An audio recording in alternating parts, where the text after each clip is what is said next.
আসসালামু আলাইকুম রহমতুল্লাহি ওবরকাতুহু। সম্মানিত দর্শক, আগস্ট মাসের 5 তারিখে দুনিয়া কাঁপানো যেন গণ অভ্যুত্থান এই সুবে বাংলায় হয়ে গেল, গাঙ্গেয় বদ্বীপে হয়ে গেল। আমাদের তরুণ তরুণীরা, আবাল বৃদ্ধ বনিতারা এবং খেটে খাওয়া সাধারণ মানুষ থেকে শুরু করে সকল শ্রেণী এবং পেশার মানুষ যেভাবে স্বৈর শাসনের জাতাকল থেকে মুক্তি পাওয়ার জন্য স্বৈরাচারী শাসকের বন্দুক, গুলি, বোমা, ট্যাঙ্ক থেকে শুরু করে হেলিকপ্টার থেকে গুলি বর্ষণের মতো নজিরবিহীন রাষ্ট্রীয় সন্ত্রাসের বিরুদ্ধে রাজপথে নেমে এসেছে। এবং সেই দিনে যেভাবে সারাটা ক্ষণে ক্ষণে ঢাকার বিভিন্ন এলাকাতে দুপুর 12টা পর্যন্ত অঝোরে বৃষ্টি হয়েছে, এবং সেই বৃষ্টি উপেক্ষা করে যেভাবে মানুষ ট্যাঙ্কের সামনে দাঁড়িয়েছে, পুলিশকে মোকাবেলা করেছে এবং স্বৈরাচারী শাসকের বাসভবন, গণভবনের দরজা ভেঙে ফেলার জন্য যেভাবে মানুষ ছুটে এসেছে, এক অভূতপূর্ব নজিরবিহীন ঘটনা। আমার সৌভাগ্য হয়েছে একেবারে নিজের চোখে ওই দিনটি দেখার, অর্থাৎ 2024 সনের আগস্ট মাসের 5 তারিখ রোজ সোমবার সকাল 10টা থেকে একেবারে রাত্রি 12টা পর্যন্ত রাজধানীর রাজপথের গুরুত্বপূর্ণ স্থানে কি হয়েছে নিজের চোখে দেখার সুযোগ হয়েছে। পর্দার অন্তরালে কি হয়েছে সেই জিনিসগুলো দেখার সুযোগ হয়েছে। তো স্বৈরাচারী একটি সরকার, ফ্যাসিবাদের একটি সরকার, জুলুমবাজের একটি সরকার, এবং সেই সরকার দ্বারা ব্যক্তিগতভাবে আমি অনেক কিছু হারিয়েছি। সেই সরকারের কর্মকাণ্ড দ্বারা আমি নিদারুণভাবে নির্যাতিত হয়েছি। তো তার সেই যে পতন, সেই পতন থেকে আমি উল্লসিত না হয়ে আমি শিক্ষা গ্রহণ করার চেষ্টা করেছি, এবং আরো গভীরভাবে জেনে যে কিভাবে হলো, কিভাবে পালন। এর কারণ হলো সরকারের অনেক গুরুত্বপূর্ণ কর্তা ব্যক্তির সঙ্গে আমার ব্যক্তিগত সম্পর্ক, শাসক দলের খুবই ঘনিষ্ঠ যারা রয়েছেন, মন্ত্রী, এমপি, সরকারি কর্তা, সামরিক বেসামরিক আমলা, বিচার বিভাগের ঊর্ধ্বতন বিচারপতি মহোদয় থেকে শুরু করে শেখ হাসিনার খুব ঘনিষ্ঠজন যারা ছিলেন, তাদের অনেকের সঙ্গে ব্যক্তিগত সম্পর্ক থাকার কারণে ক্ষণে ক্ষণে কি হচ্ছিল আমি টের পাচ্ছিলাম। তো সেই বিষয়গুলো আমি আপনাদেরকে বলব। প্রথমত দুপুর 12টার সময় হঠাৎ করে দেখলাম যে সমস্ত কিছু, আমার ফোনটা লক হয়ে গেছে। মানে আমার যে সাধারণ ফোন, সেই ফোন থেকে আর টেলিফোন করা যাচ্ছিল না। এর মধ্যে সারা দেশে কারফিউ চলছে, ইন্টারনেট সম্পূর্ণভাবে বন্ধ করে দেওয়া হয়েছে। তারপর অনেক জায়গাতে ইলেকট্রিসিটি পর্যন্ত বন্ধ করে দেওয়া হয়েছে, কোনো জায়গাতে পানিও ছিল না ওই তারিখে। আমার আর একটা বিকল্প ফোন ছিল, যে ফোনটির নম্বর অনেকের কাছে নেই, কারোর কাছে নেই। আমি সেই ফোন দিয়ে কথা বললাম।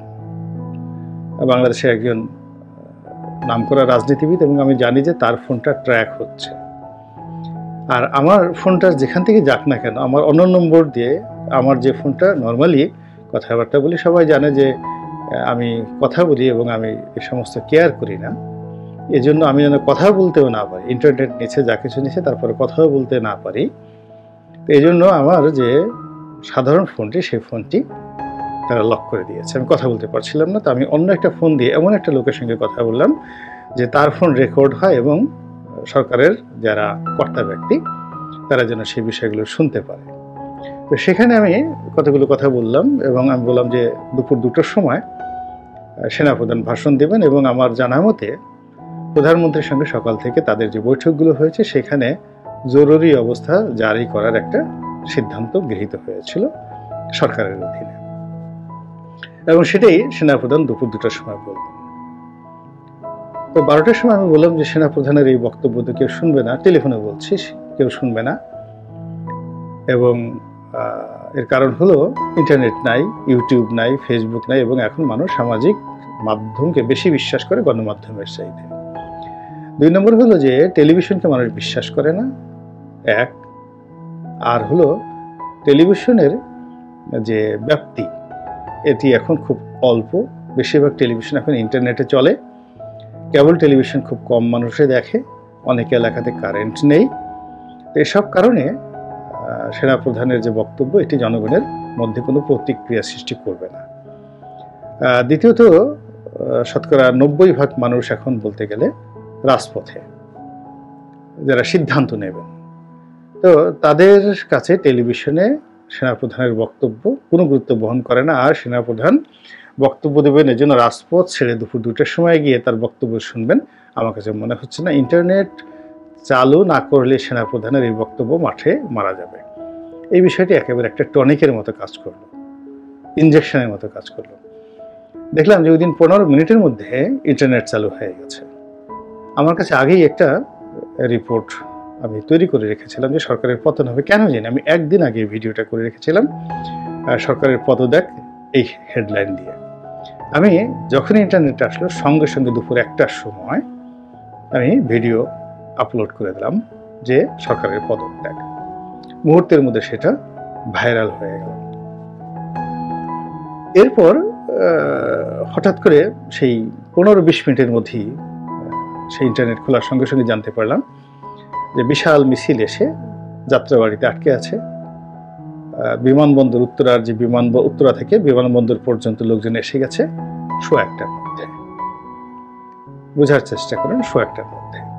এবং এই খবর গণভবনে পৌঁছে গেছে, এবং এই খবর যাকে বলা হয় সেনা প্রধান থেকে শুরু করে সবার কাছে পৌঁছে গেছে, এবং তারা সবাই এসে প্রধানমন্ত্রী শেখ হাসিনাকে 1:15টার সময় অনেক অনুনয় বিনয় করে বোঝানোর চেষ্টা করলেন যে আপনার কাছে 2টো অপশন, আপনি বাংলাদেশে থেকে পরিবেশ পরিস্থিতি মোকাবেলা করুন, অথবা আপনি পালিয়ে যান, আমরা আপনাকে সাহায্য করছি। তো তিনি তার স্বভাব অনুযায়ী অহংকার দেখালেন, গালাগাল করলেন, এবং তারা যে পরামর্শ দিল তার জন্য ভৎসনা করলেন যে তোমাদেরকে আমি নিয়োগ দিয়েছি বিশ্বাস করে, এখন তোমরা আমার সাথে বেইমানি করছো, এই সমস্ত কথাবার্তা বললেন। কিন্তু উপস্থিত যারা ছিলেন কর্তা ব্যক্তি, পুলিশের, সেনাবাহিনী, নৌবাহিনীর, বিমান বাহিনীর, অন্যান্য গোয়েন্দা সংস্থার যারা লোকজন ছিলেন, তারা অনেকটা মাহরুম হয়ে পড়লেন। তো মাহরুম হয়ে পড়লেন এবং বললেন যে দেখেন, যাই আপনি কিছু করেন না কেন, 45 মিনিটের বেশি লোকজন আটকে রাখা সম্ভব হবে না, ডিসিশন ইজ ইয়োর্স। কিন্তু তারপরেও তিনি বললেন যে না, তোমরা গুলি চালাও, আমি যাব না, আমি মরে যাবো, কিন্তু আমি এই গণভবন ছাড়বো না। তখন উপস্থিত যারা কর্তা ব্যক্তি তারাও ভয় পেয়ে গেলেন। এর কারণ হলো জনগণ কিন্তু ইতিমধ্যে প্রায় কাছাকাছি চলে এসছে। তো এই অবস্থাতে প্রধানমন্ত্রী যারা এসএসএফ আছেন, তো তারা তাদের যে শপথ ভঙ্গ করে তারা অস্ত্র সমর্পণ করতে পারবে না, ওখানে তাদেরকে গুলি করতে হবে, তাদেরকে মরতে হবে, এবং ওখানে কত লাখ লোক মরল, কত হাজার লোক মরল, এটা এসএসএফ এর ডিকশনারিতে নেই। এটা এসএসএফ নিজেরা মরল, এইভাবেই তাদেরকে ওখানে নিয়োগ দেওয়া হয়, এবং এটাই তাদের ম্যানুয়াল। এবং ওখানে গণভবন, বঙ্গভবন দুটিতেই কতগুলো যাকে বলে লাইট কামান রয়েছে।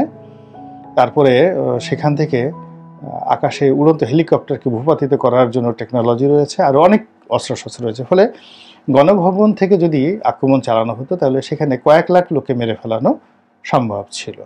তো এই অবস্থাতে যারা উপস্থিত তারাও বিপদের মধ্যে পড়ে গেলেন, ভয়ঙ্কর বিপদের মধ্যে পড়ে গেলেন, এবং তারা গণভবনে অবস্থানরত শেখ রেহানার সাহায্য নিলেন। ভিন্ন রুমে গিয়ে, অন্য রুমে গিয়ে শেখ রেহানার সঙ্গে অনেক কথাবার্তা বললেন।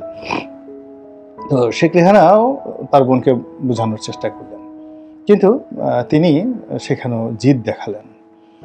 তারপরে সেনা প্রধান থেকে শুরু করে অন্যান্য যারা কর্মকর্তারা বাধ্য হয়ে আমেরিকা থেকে সজীব ওয়াজেদ জয়, প্রধানমন্ত্রীর সন্তান, তার সঙ্গে কথা বললেন। তো এখন আমরা সবাই অনেক অনেক কথা বলি, কিন্তু এই খবরটা জানার পর আমার খুব ভালো লাগলো যে জনাব সজীব ওয়াজেদ জয় তিনি কিন্তু পরিবেশ পরিস্থিতিটা বুঝতে পারলেন এবং তিনি তার মাকে কনভিন্স করতে পারলেন। এবং আমি তো একটা সময় আওয়ামী লীগ করেছি, তারপর শেখ হাসিনার খুব কাছাকাছি ছিলাম, জয়েরও খুব কাছাকাছি ছিলাম। তা আমি এই দুজনের সম্পর্ক জানি। জয় পুতুলের সাধারণত প্রধানমন্ত্রীর উপরে কথা বলেন না, প্রধানমন্ত্রী যা বলেন ঠিক অনুগত সন্তানের মতো তারা সেটা চোখ বুঝে পালন করেন, মুখ বুঝে সহ্য করেন এবং তার যে কোনো সিদ্ধান্ত মাথা নুয়ে তারা পালন করেন। তো জয় ঠিক তার সেই যে বেড়ে ওঠা সেই চরিত্র নিয়ে হঠাৎ করে এমন কিছু একটা করেছেন বা বলেছেন যা কিনা খুবই ইনফ্লুয়েন্সিয়াল ছিল, এবং শেখ হাসিনার যে আবেগ সেই আবেগের উপর গিয়ে তার যে বিবেচনার শক্তি বা শেখ হাসিনার যে ক্রোধ, জিদ, সেই জিদকে বঙ্গবন্ধু ভয় পেতেন। সেই জিদের উপরে গিয়ে সজীব ওয়াজেদ জয়ের যে ইনফ্লুয়েন্স, প্রভাব, এটি তার মায়ের উপর বেশি কাজ করেছিল। ফলে জয়ের বক্তব্যে তিনি সিদ্ধান্ত নিলেন যে তিনি পালিয়ে যাবেন। এবং যখন তিনি এই সিদ্ধান্ত নিলেন, অন্যান্য যেগুলো আসছে রেকর্ড করা 45 মিনিট সময়, এই জিনিসগুলো কিন্তু আসলে fake, it's not the right thing. তো এই জয় যখন বললেন তখন তার হাতে সময় ছিল মাত্র 15 মিনিট, অনলি 15 মিনিট। আপনি দেখুন, শো 1টা থেকে আধা ঘন্টা পর্যন্ত এই আলাপ আলোচনা কিন্তু হয়েছে। তো এই আলাপ আলোচনার মধ্যে তিনি রাগ হয়েছেন, প্রধানমন্ত্রী তিনি কেঁদেছেন, তিনি হতাশার কথা বলেছেন এবং কাপড় চোপড় গোছানোরও সময় তিনি পাননি। এর কারণ হলো এগুলো গুছিয়ে দেওয়ার মতো তার কোনো প্রস্তুতি ছিল না, একটা পর্যন্ত তো তিনি এই ব্যাপারে চিন্তাই করেননি। ফলে বলতে গেলে তার যে পরনের কাপড় চোপড় যা কিছু ছিল একেবারে ওই অবস্থাতে তাকে কিন্তু দিল্লি যেতে হয়েছে। এবং আপনারা দেখেন দুপুরের খাবার কিন্তু এই যে যারা গণভবন আক্রমণ করেছে তারা কিন্তু সেখানে গিয়ে দুপুরের খাবার খেয়েছেন, মানে সেখানে দুপুরে রাজকীয় খাবার ছিল, সব রান্না করা ছিল এবং সেইগুলো অক্ষত, তিনি মুখেও দিতে পারেননি, একটু পানিও মুখে দিতে পারেননি। ওই অবস্থাতে তাকে কিন্তু হেলিকপ্টারে করে ঠিক জাস্ট দুটো ঘড়ির কাঁটায় যখন 2টো বাজে তখন এই গণভবন থেকে হেলিকপ্টারটি যখন উড়ল, তখন যারা গণভবনে ঢোকার জন্য অপেক্ষা করছিলেন তারা সম্ভবত মহাখালী পর্যন্ত ছিলেন। মহাখালীর ওই জায়গাটাতে তাদেরকে আটকে রাখা হয়েছিল। এরপরে জনগণকে ছেড়ে দেওয়া হয় এবং তার পরের ঘটনা আমরা কম বেশি সবাই জানি। তো এই হলো শেখ হাসিনার দেশ ত্যাগের আগে 2 ঘন্টার যে বাস্তব রূপ, 12টা থেকে একেবারে সেই দুপুর 2টা পর্যন্ত। খুবই দুঃসময় এবং খুবই দুর্বিষহ সময়, এবং কিয়ামতের ময়দানের যে দুনিয়াতে যে ভার্সনটি হয় সেই ভার্সনের একটি বাস্তব। আল্লাহ যেন কোনো মানুষকে শেখ হাসিনার মতো এরকম বিপদে না ফেলেন, আর আল্লাহ রাব্বুল আলামিন যেন আপনাকে আমাকে সবাইকে হেদায়েত দান করেন, আমরা যেন শেখ হাসিনার মতো এইরকম ভুল, এরকম অপরাধ, এরকম অন্যায়, এরকম জুলুম যেন না করি। আল্লাহ আমাদের সবাইকে ভালো রাখুন। আসসালামু আলাইকুম রহমতুল্লাহি ওয়া বারাকাতুহু।